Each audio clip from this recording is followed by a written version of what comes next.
So let's welcome to the afternoon session, and the first speaker will be Michel van Garrel from Zurich, and he will speak about BPS invariants of scattering diagrams and spectral networks.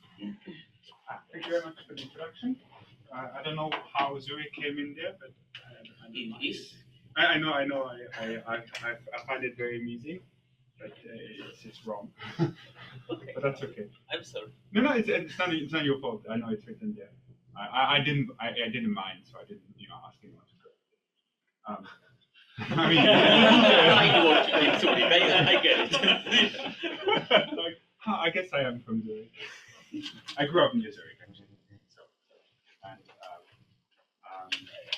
I don't think that's what it refers to, but they didn't look at where I was born, where I spent a lot of my life. That's not how they came to this wrong conclusion. But anyways, so I think it's good to start your talk with a mathematical mistake, and like you feel like you get it out of the way. All right.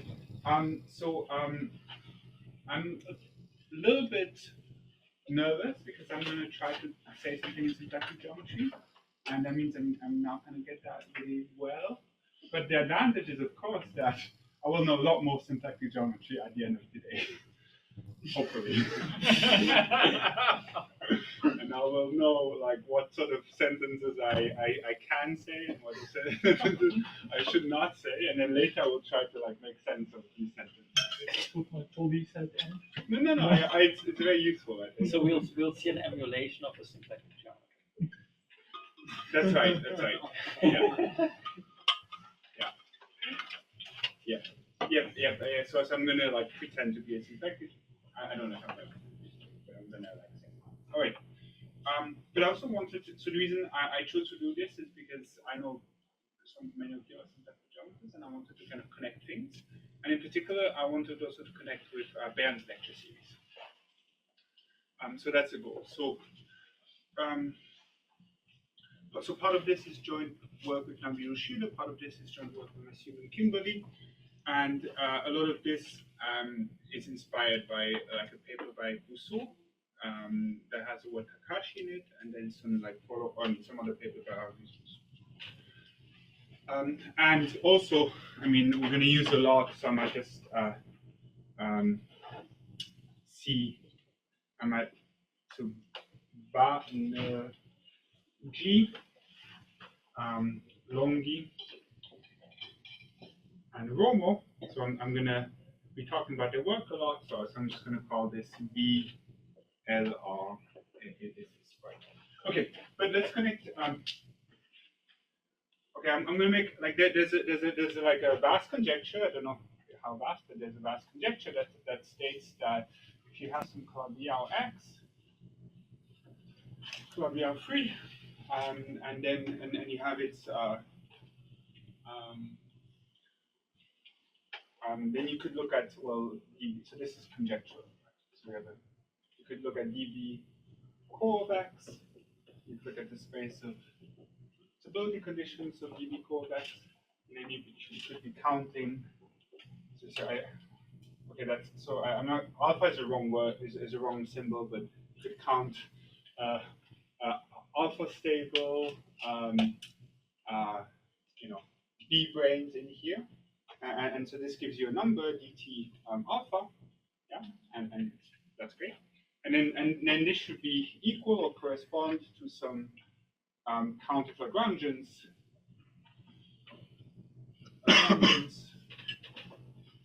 In the mirror thing, because on the mirror side we also have a Calabi-Yau free, and we should also have we also have the Kara category.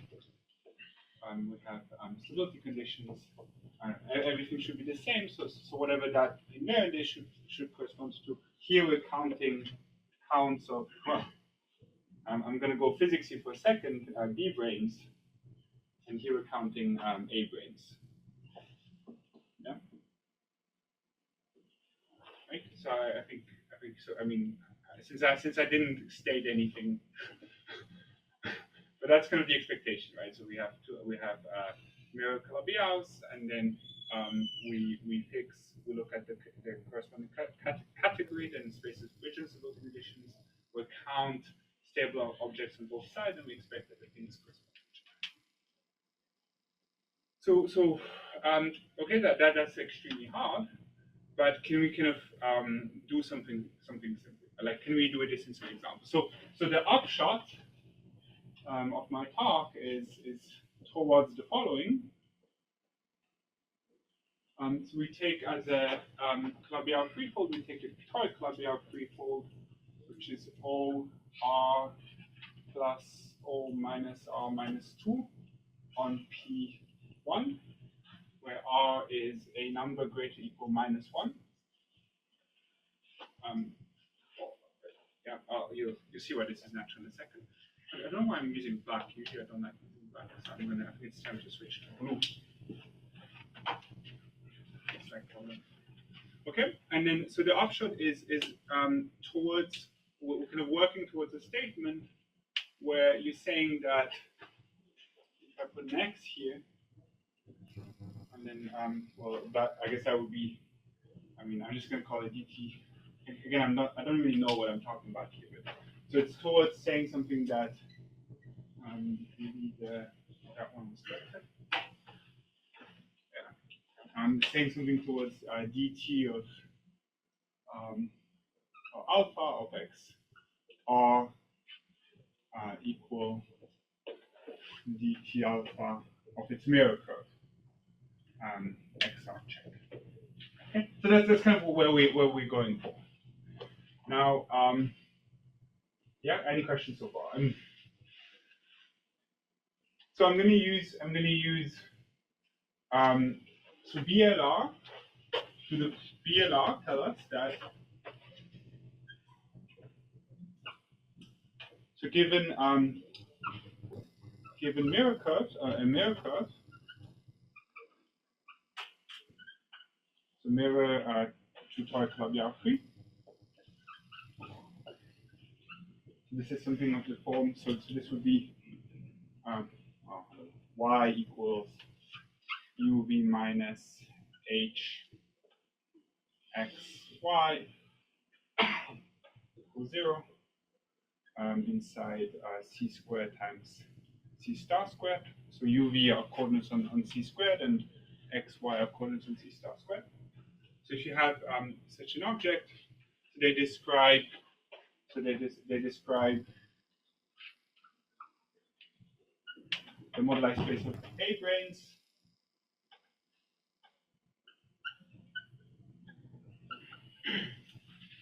A-branes, call it M.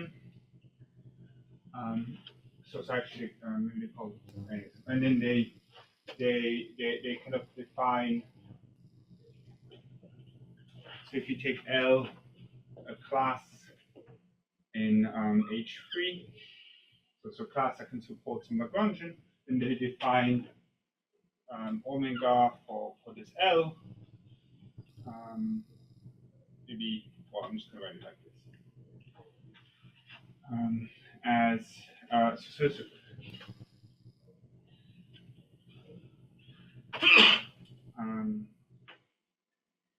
I need to look it up.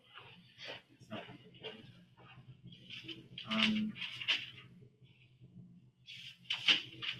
So I'm realizing maybe I'm not pretending to be symplectic geometry, maybe I'm pretending to be a physicist. I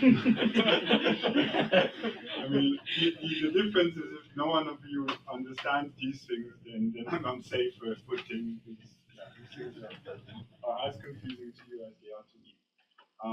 Yes. So yes. Okay. So we have. What is space of A-branes M on the toric Calabi-Yau threefold? That's right. So we look at the mirror family. And Y parameterizes up the A-branes of the toric square. That's right. Exactly. Yeah. So there maybe I have a parameter Q, right? And then so this is my mirror curve. Yeah. And in fact, I should say maybe they only look at yeah. Okay. So they look at Lagrangians inside here. Well, okay, yeah. So maybe I was going to say something a bit more, but the sort of thing you should think about is if this is your mirror curve. I don't know. Let's say this is your mirror curve. Then you have some, some Lagrangian lecture symbol, and then you have the you have an S3 above it. Yeah, for example. And so basically what they do is, so let's say you start with this one, and then you're not just looking. So an A-brain is not just Lagrangian, but it's so you have a local system over Lagrangian, and then so you get kind of and so they're looking at the moduli space of A-brains, and particularly they're looking at the ones where. I care about A-brains and Y cube. That's right. That's right. We care about A-brains in the mirror family. That's right. Correct. Yeah. So we want to find some Lagrangians inside here, inside the category. So we want to count, given some stability parameter, and in this case, the stability parameter is this Q. For reasons that I don't want to hit, what we may talk about later. And you want to count how many Lagrangians do you have for this stability parameter. And the way they do it is that they build the moduli space of Lagrangians, and then they explain that, well, actually, inside here, sometimes some like elements of some like cycles in L. So in general, this is going to be phi over B1L. There's going to be total vibration, and sometimes you have some like circles that pinch, and then if as many as possible pinch, then those will be your DT. So it'll be like -1 to the B1L times D, where D, this is the locus where torus, so the torus fiber you get from the local system is a point. Yeah. So they kind of develop this kind of almost, and then they use torus localization to like to perform this count. Yeah. What's the flavor of this paper? So they write down the space of Lagrangians that they want to look at, or do they classify something?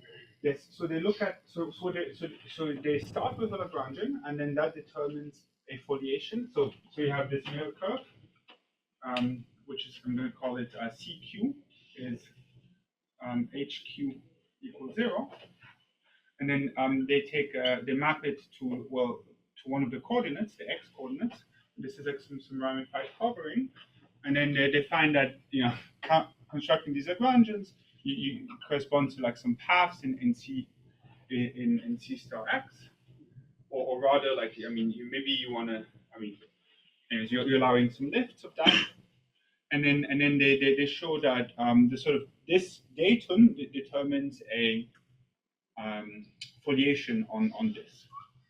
Yeah, and then this interacts like interesting with branch points. In particular, the ones we've seen, they have to like go between, like, you need to map between branch points.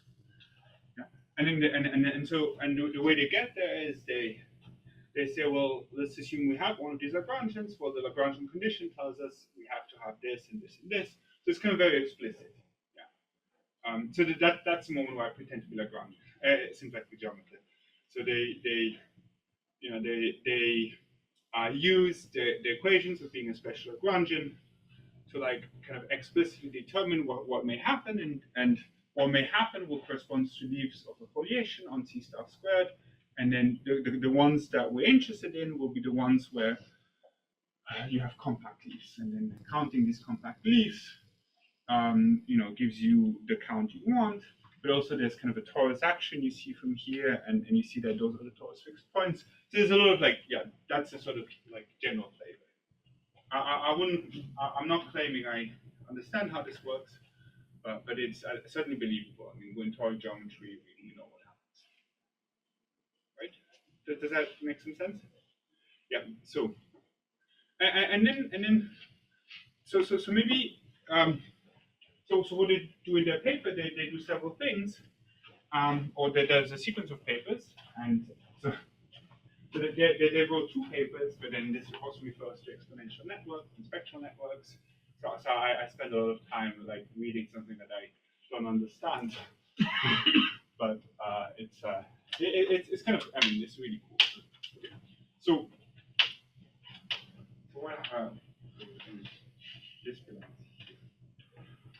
right. So, so they don't. The thing that they don't do is they don't say if this is your mirror curve, then this is your count. That they don't do.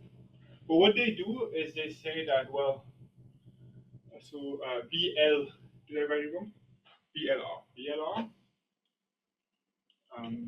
BLR, they say that,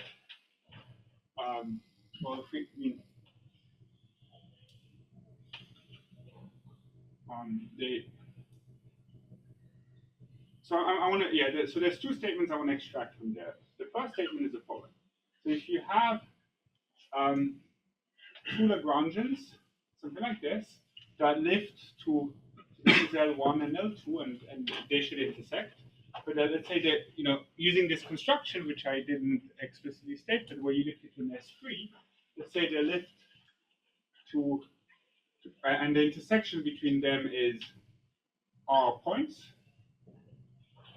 Yeah. If they have this, then they explain that, well, you can, so you can do, you know, like D1, D2, where D1, you know, like this means take. And again, now I'm really not outside of my comfort zone. So take, you know, you take, I don't know, covers of, so D1 covers of L1, D2 1 covers of L2, and then you get like you get new Lagrangians, and then you know the space of I don't know, covers is corresponds to the moduli space of conical quivers. So moduli space of D1, D2 reps of the R connector. Let's call this M connector quiver.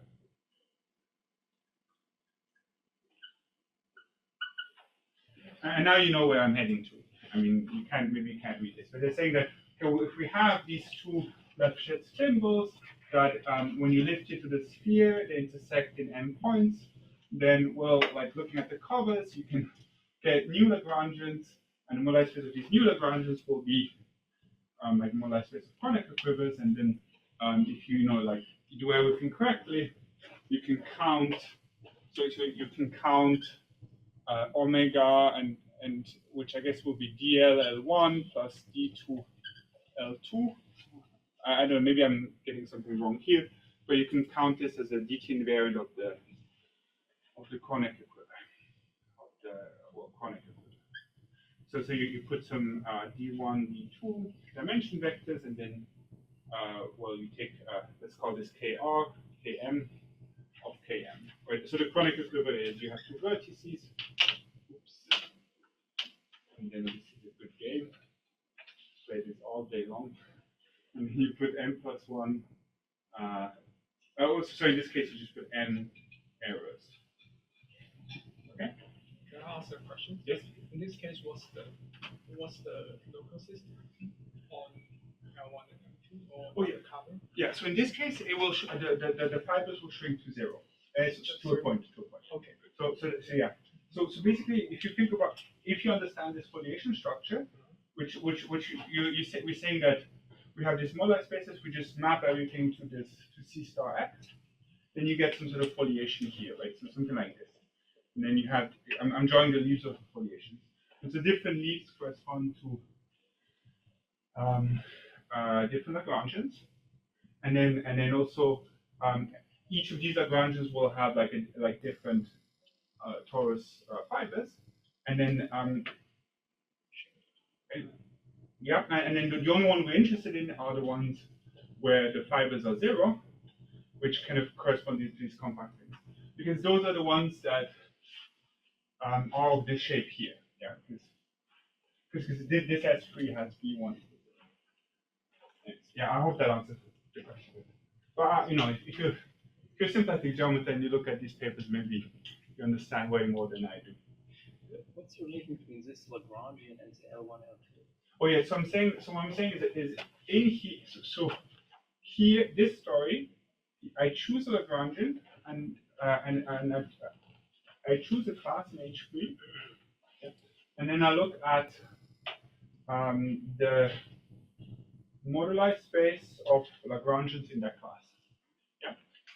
And among them, I want to pick out the ones where the local system is just, the five is just a point. Yeah. And those which corresponds to the ones which are exactly this shape. Yeah. Now I can compute it using these foliations and do whatever, and that's how they get the description of the connect equivalent. Now, when you say this, I'm not sure I understand the thing. That looks like a symbol, but that's not that's not close, right? So the This Lagrange. has boundary. What has boundary? Well, what you do? The left shift symbol? Yeah. Yeah, that's right. But then so this is here. This is where the curve is 0, right? This is where this is the curve CQ. Yeah. And then if I take UV minus or equal, UV minus this one. Oh, you mean that's where this goes up? That's right. So here we have a circle, and then here it closes up. Right? So now if you like, the topology of this will be an S3. I see. That's what you mean by fibers. Yeah. And I want to emphasize, I'm not quite sure I understand exactly what they're doing, but they seem to be doing something like this. And I think so here they so maybe I should say, so the first thing they say is that, well, if two of them meet in a certain number of points, then you can combine them together, and you can form maybe you can form this one, and this is described by the connect equivalent. Maybe that would be a better way. Maybe the way I've written is maybe. This picture may be a little misleading. Don't you want the L1 to really have this circle shrunken to a point, and then they're like the M points have something with the Could be branch order or something? that maybe something. That looks more like a degenerate Lagrangian. Yeah. If you want to count. Yeah. So this is entirely possible that this is a circle, and then what they're basically telling us is how do you, like, what are all the ways that you can kind of fill this in. That is entirely possible. That's why I'm giving this talk, so I get insight like this. Yeah. So this is, for me, this is a bit of a black box. Yeah, I haven't. I'm very happy to hear. It seems like John just tell me better about what to do. More questions? More comments? So, but now, when I saw this, when I read about this, I really wanted to connect it to the mirror side. To the accounts of. So this is a count of Lagrangians on the B side, and we wanted to, like, connect it to counts of something on the A side. Okay, and which is the next thing we're going to talk about. Is it chronic presumably comes about because you have to glue together these kind of degenerate local systems at the point. That's probably exactly what happens. Yes. Yeah. You said you count Lagrangians on the B side. Yep. That's not a contradiction, because on the A side we count holomorphic curves, right? So on the A side we count, right? We count holomorphic curves, and then we go with the invariants are counts of holomorphic curves, right? They're not counts of Lagrangian curves, right? So now you already got my, like, main point, which is on the whatever. On one side we're counting holomorphic curves, and on the other side we're counting Lagrangian spheres. And the counts match. That's the upshot. So are you integrating the volume form of the Lagrangian? So I think the way they define the count, it just you can't read it, or almost cannot. So it's just you look at your moduli space, and then you look at the locus where the torus fiber becomes a point. This is a finite number of of points in this moduli space, and you're just counting the number with the sign. That's a choice weight. That's probably just what that could very well be the case. Yeah, choice weight. Also, very useful to know what are the correct words to put. Yeah, I don't know this. But in some sense, this is because everything is toric, they can really construct things quite explicitly. So they're not. Yeah. More questions? All right. So now let's go to the other side. And let's connect it with what Bernd was telling us today. Not the fancy last bit, but the down to earth first bit. Right. I'm still trying to understand what you did 10 years ago. Maybe. Right. So yeah, so yeah. Let's do it. So in Bernd's talk, we saw the following situation. I'm going to draw it a little bit strangely, but it's really exactly the same. It's not strange. Sorry, there's nothing strange about it. Here we have P2, and so I'm making an effort to do this in a kind of useful way. Right? So there's an example that Bernd did, which is he blew up this point, and then he said, well, if we blow this point up, then we have this zero curve, right? And then in this zero curve will give us some 1 plus this is 1 plus x minus 1, right? Do you agree? Yeah. X. Yeah, right. Sorry. Yeah, we go backwards. No. So if this is your x coordinate to the left, then this should just be an x. Oh, that's right. Yeah, but find it already. Yeah, but I want these coordinates. Ah. Then yeah. Sorry. I'm still Cartesian. Yeah. So this is the effect. So I blow up a point here that gives me this E1 curve, whatever, and then this is my maybe I should put T to the whatever. Yeah. Awesome. Now I can blow up another point, like a point here, which will give me, similarly, if I blow up a point here, I'll have another curve here, E2. If I blow up this point, then I'll get 1 plus, so we go backwards, so it's really hard. So this is, backwards is x divided by y, right? Yeah, fantastic. Yeah, and then, but also now when they meet, you have you have to introduce a new ray, which in this case is here in this direction, and then they'll have will be 1 plus 1 over y. Okay? Is that correct? Because it goes no.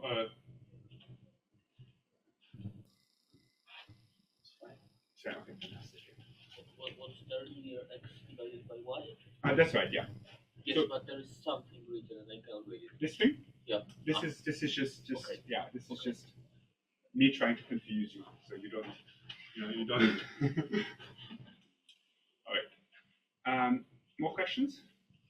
So this is where Bernd talked about this in the beginning. Now, but also okay. And then you can also say that what is this like? Well, we should have a curve here, but you know what that curve is because let me just erase this a bit. Before we blew up, there was a curve we had here, which is it was like a curve like this, and when we blow up these points, yeah, then now that curve is like pushed out, and now it's a curve. I don't know. Now it's like this, whatever. It does meet. Yeah. Everyone agrees. So it meets like the one at the top in one point. It's just a line, right? Yeah. Everyone okay with that? So we just we had I just said that before we did the blow up, we had a line that passes through these points and meets meets the third divisor in one point. When we blow up, we have a line. Okay, now there's a problem. It shouldn't meet, right? It shouldn't touch this one, but okay. So the way to draw it is like something like this. This is not going. Okay, let's try one more time. Like this. Yes, this is going to work beautifully.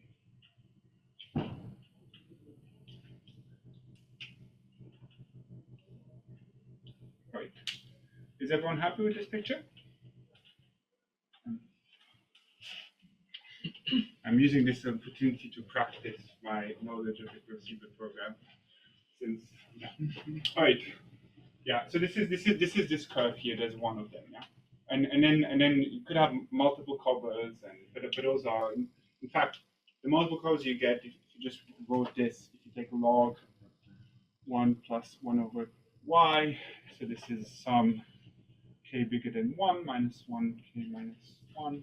This is something I always love, so which is why I'm just telling you now, even if you don't care. If you do this, then from here you get, if you do it correctly, this minus 1 to the k. I need to put a square. Then this is the multiple cover for the maximum tangent curves. And the reason you need to write this is explicit if you look at GHK or whatever. Yeah. So so what I'm trying to say here is that this is that curve and multiple covers, and the way where you see the multiple covers is in here. Very good. Now that's not the end, because I want to do something slightly more complicated, which is I want to start to tilt this downwards. Yeah, I'm gonna tilt this one downwards, and now, and if you, yeah, so I'm going to tilt it downwards, maybe here, and now I'm going to put this at -1 minus r minus 1. If you're very confused about this, don't worry about this. And then the way is going to be 1 plus, so we go backwards, so it's 1 over x times y r plus 1, right? And now maybe you'll be uncomfortable, because if this was a fan before you do the blow-ups, you can see that this fan is not, so this was, you may be worried that this fan, maybe like this, yeah. You may be worried that this fan is not doesn't give you smooth toric variety, because here we have a single point. I mean, this is a blow up of not P2 but P11 R. P1 not R but R plus 1. Not R plus 2. R plus 2. R plus 2.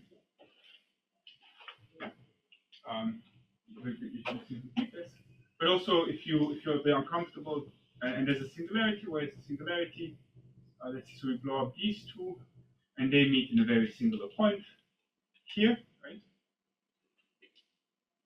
But also, maybe you don't like this. Maybe you just want to do a log modification, and then you can modify this into Fm. Sorry, Fr plus 2. So this is a log modification.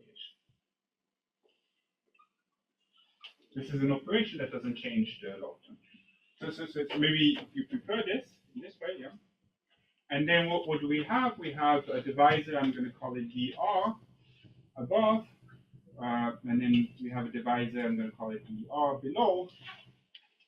And you know, they're just the ones we know from the Hitzable surface. We have somehow we have the dr at the top. We have dr here, and then we blow up. We blow up a point here. Let me use the same colors. We blow up here. We blow up here. then we have this. Let me try to use my newfound this. And then we have this like curve here that meets. So this curve, the class of this curve is dr minus the blow-ups, and the intersection is r plus 2. It meets dr in r plus 2. Yeah. You can compute this. This is now. Yeah. So this is I'm describing some geometry here. So this curve has a property, so it's normal bundle. So it's isomorphic. C is isomorphic to P1, and it's a normal bundle inside the surface. Fm or blow up of Fm doesn't matter, is isomorphic to all r plus 2. We have self-intersection number r plus 2. Okay.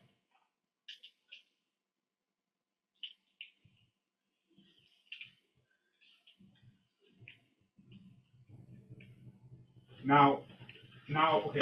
So now the next thing we're interested in is we have this curve which has a, it has a, it's a P1 with this normal bundle.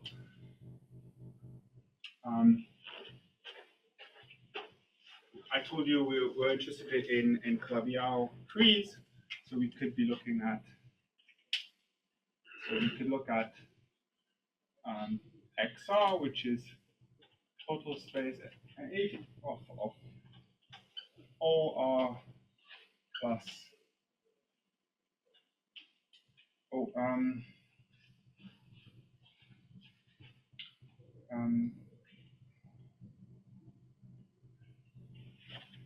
and wait, is that correct? I think it's R here. Is that right? I think it's R. Because we have these, sorry. Because there's a, so the class of C is a class of dr minus E1 minus E2. So C square is going to be R plus 2 minus 1 minus 1. So it's all R. That's again the same thing, that doesn't mean anything. Plus all of minus R minus 2. Over P1. Okay, so that's our toric Calabi-Yau function. Yeah. This is our toric Calabi-Yau function. We found it. But now, before we move on, I also want to say one more thing, which is that if I take this picture here and I do the broken light calculation that Bernd introduced, and let's say I want to compute here, then I can. Sorry, when I say compute, I want to come from this y direction.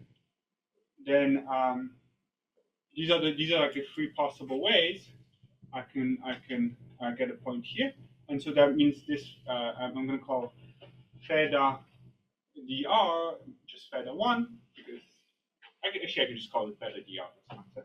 Then at this point, exactly as Ben did, theta dr is going to be so 1y plus so this one is y. Here we get y times this thing, so this is an x, and then here we get so this is we multiply by this term, so we get 1 over x y r. Does anyone recognize this?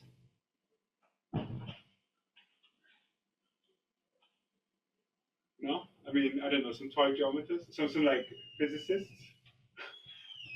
Any physicists? So this is this is the mirror curve to that one.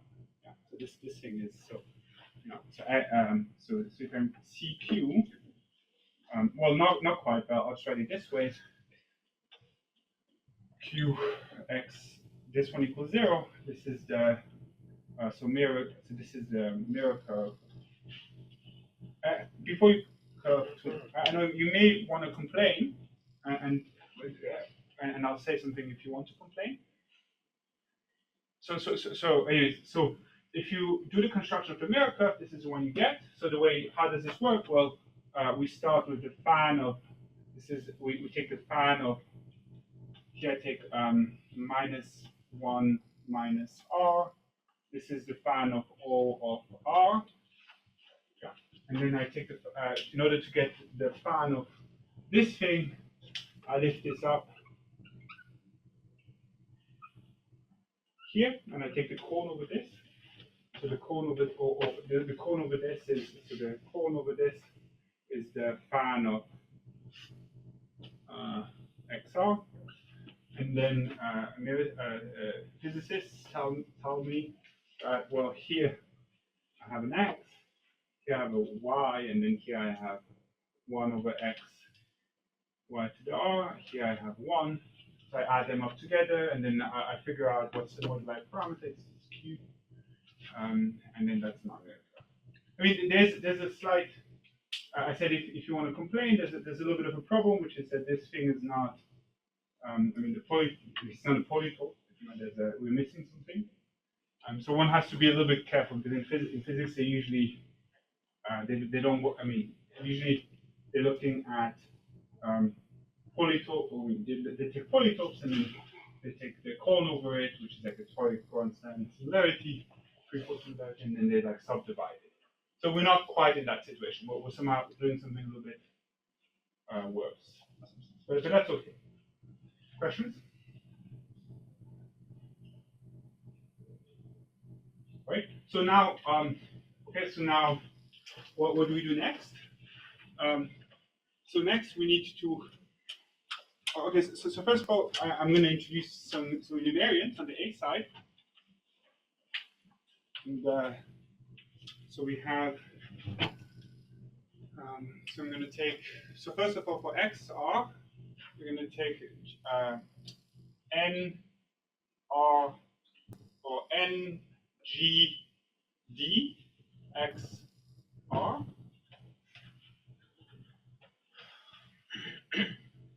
N G D X R.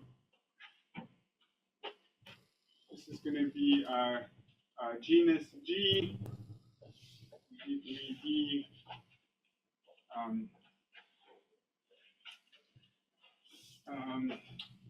Gromov-Witten invariant of XR defined by localization. I mean, if you don't know what that means, it doesn't matter. So we have, we just want to define convergent invariance of this thing. Because it's toric, we can use toric localization. You have to be a bit worried that your curve is going to move off in the OR direction, but that's okay because you have a Calabi-Yau torus, and then we're going to take we're going to use the notation n log GD SR, dr, where S is SR is this P11 R, and dr is a nodal cubic. One nodal element in minus KSR. It's this is our dr. It has one node. SR has a singularity, and so the node has to pass through that singularity. Basically, this is with the same dr as this one, except that here we did what is called the toric model. So you can go from here to this picture by like blowing up. You have to blow up a bit and contract some things. So if this was a different, if Bernd hadn't talked about this sort of diagrams today, then I would have started with this one. But since he has, and yeah, so here we have a surface. So we have a surface. So we have a surface S R, which is just P11R. Okay. We have a divisor, which is dr inside the surface. So the surface has a singularity at this point. Yeah. So this is just this is a log Calabi-Yau surface. Yeah. So this is a log. So SRDR is log Calabi-Yau surface, log Calabi-Yau 2. Yeah. And then here XR is this one is a local Calabi-Yau. This is not convex, the curves skip. That's correct. That's correct. And that's why to define invariants, you really need to use Torus organization. So yeah. So you can define higher genus invariants. So G is the genus, but you need Torus organization. Otherwise, you're right that you're not able to. This is just this is counting curves. These are the sort of curves that Ben was talking about. So log, this is a log comorbid invariant where they meet the divisor in one point. So meet dr in one point and lambda g class. Whatever that is. I don't want to specify too much. This is log. And D is the this is genus G, degree D, log written invariant of tangency of maximal tangency. So it's exactly the sort of thing that we've seen here. These are the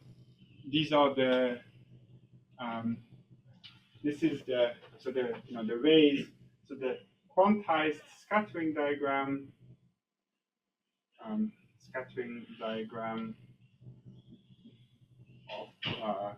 SRDR supports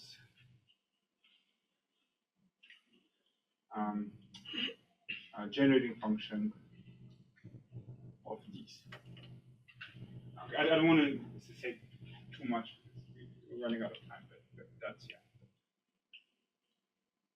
More questions. So this is the sort of thing. So Bernd explained to us that you form your scattering diagram, and then the rays, each of the walls supports a generating function of punctured invariants. Here in the surface case, so you don't need to talk about punctures, but also because in the surface case you can like take higher genus as well. So GS, Bernd's talk, and the quantization is by Pierre. So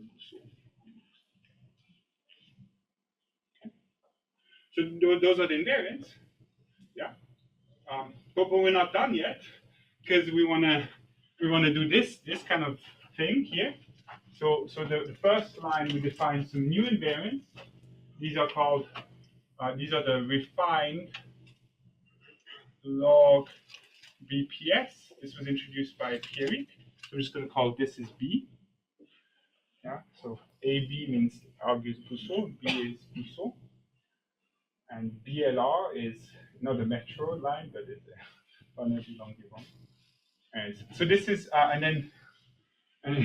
sorry. So sorry. These are the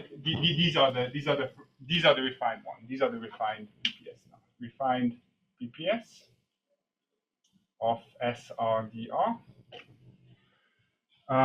These are you have this next line which defines the Kopakuma-Waffa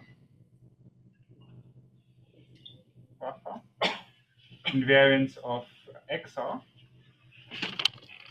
Yeah. And then we have this thing here, which is I can say something about if you want. Okay, questions? This is, if you're confused about this, just check Maulik Toda. Okay, so those are kind of the invariants that are the players. It's so very confusing, but hopefully it will become a bit more clear. So first,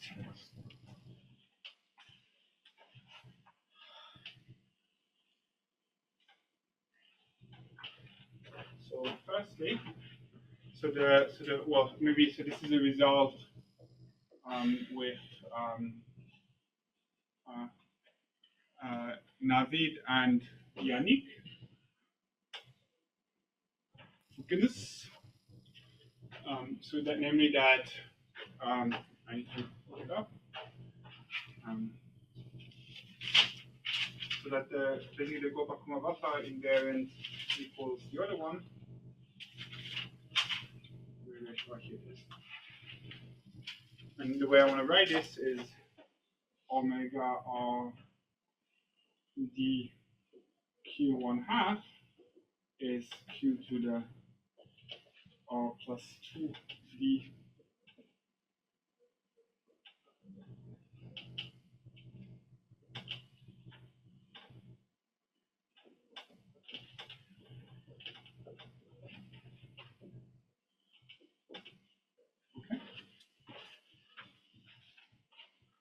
I guess everyone could have guessed this, right? Obvious guess. Yeah. Okay, so this is the first. This is the one thing we can show.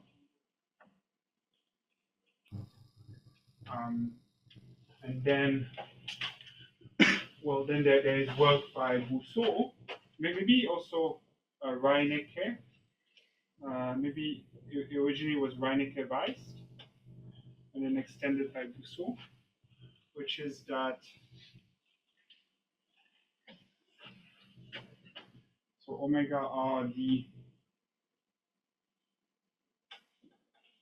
so this thing is equal to, I'm just gonna like write it as a generating function of dt invariance for the Kronecker quiver, and so we have you're looking at the r plus 2 Kronecker quiver.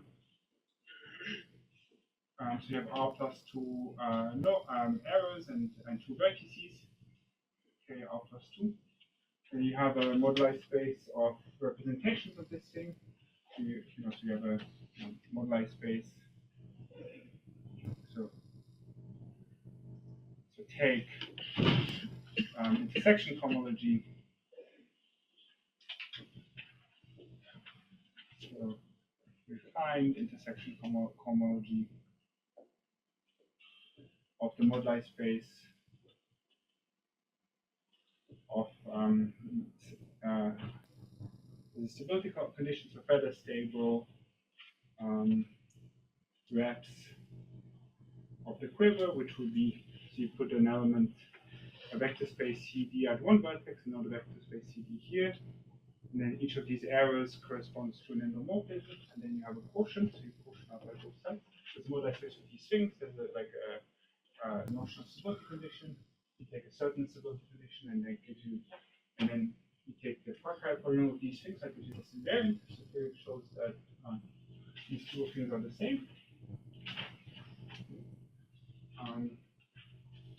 And now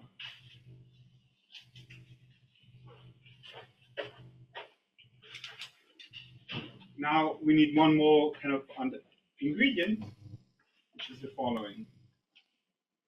In this picture, we had, so how should we,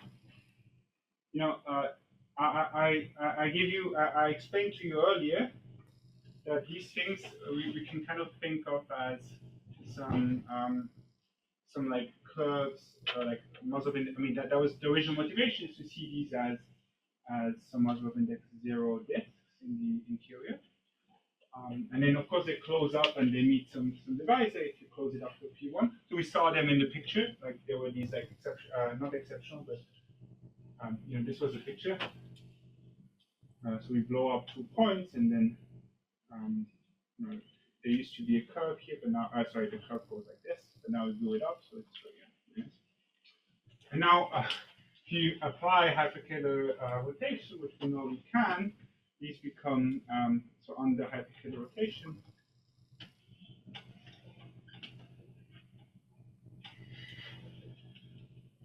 So they become the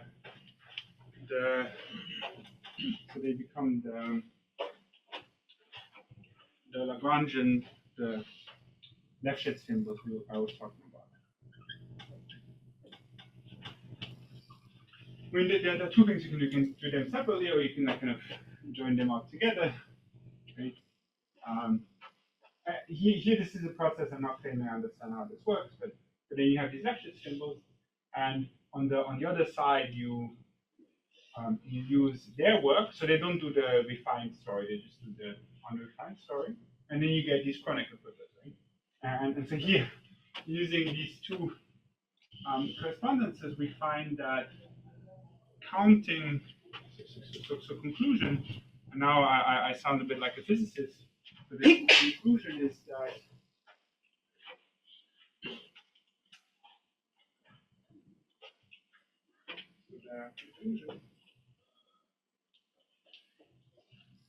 we really have dt, so alpha here is a Q parameter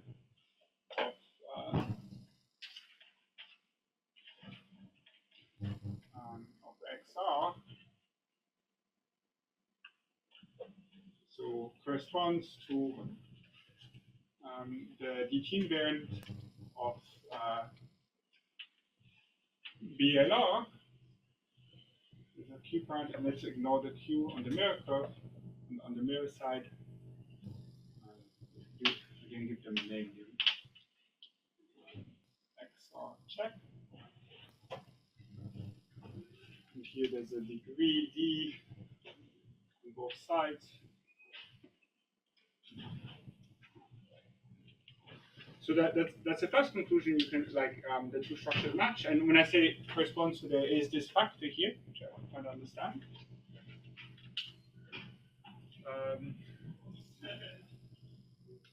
So in this BLR paper, there are formulas similar to this one. It's a dt invariant of the quiver. So the same quiver. Right? I see. Yeah. So they really get. I mean, they don't get the refined one. They just get the regular one. But one could imagine that actually it might be possible because they really describe how the moduli space. So if you have two of these coming together in an intersection point, then they really describe how the moduli space that you can build out of this corresponds to moduli space of representation of quivers. So it might, their work might also extend to the refined. I see. That's what is right. Yeah. And so, and like somehow, what are the ingredients for this conclusion? I call it conclusion because this is what we do in physics. So you have this scattering diagram. You have these like curves. Then you do this hyperkähler rotation, and then these counts of quasi-holomorphic disks becomes Lefschetz symbols. But now the count, we're not really. It's not that the count of this corresponds to the count of Lagrangian. It's only after you do this transformation to the refined BPS invariance, right? So if you do this BPS transformation, only then will you get the equality. Yeah, maybe this is work in progress, right? And then this is work in progress. But perhaps I wanna. There's something that I find really cool that keeps me up at night. So maybe I don't find it that cool. But which is the following: is that first of all, this is not this chronicle quiver is not the quiver people tell you should be the right quiver for local curves.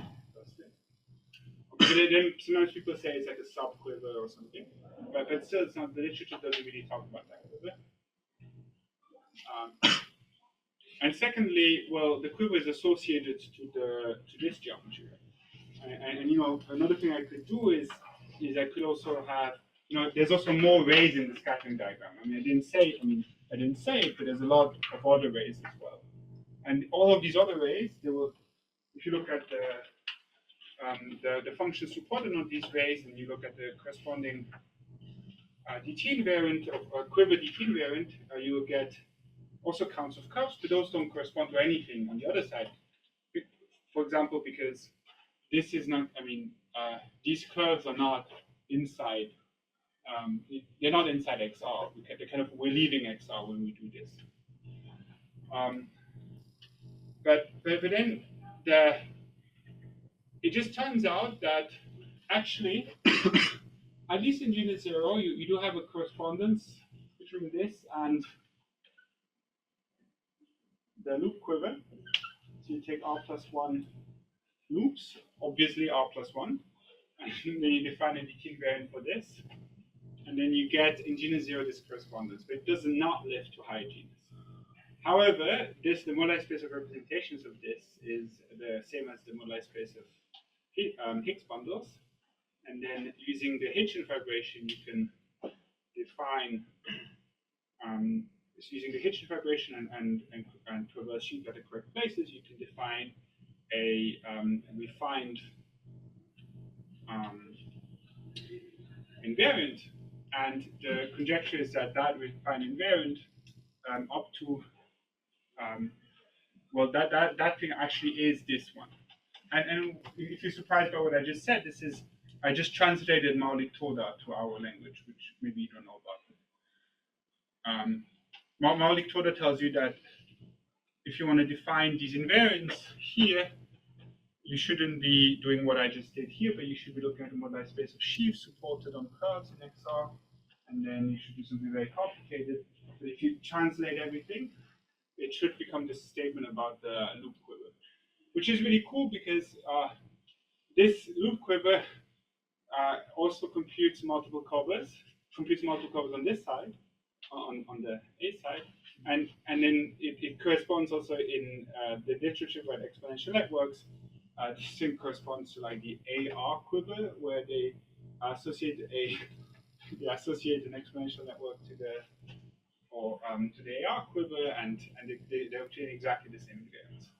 So what I want to say is there's just like all these interesting correspondences you get by applying Gross-Siebert. And yeah, so I said this is work in progress. I'm very happy to get some inputs. People telling me what the wrong things I said, or the correct things I said, and more correspondences. Maybe I want to finish here. Thank you so much.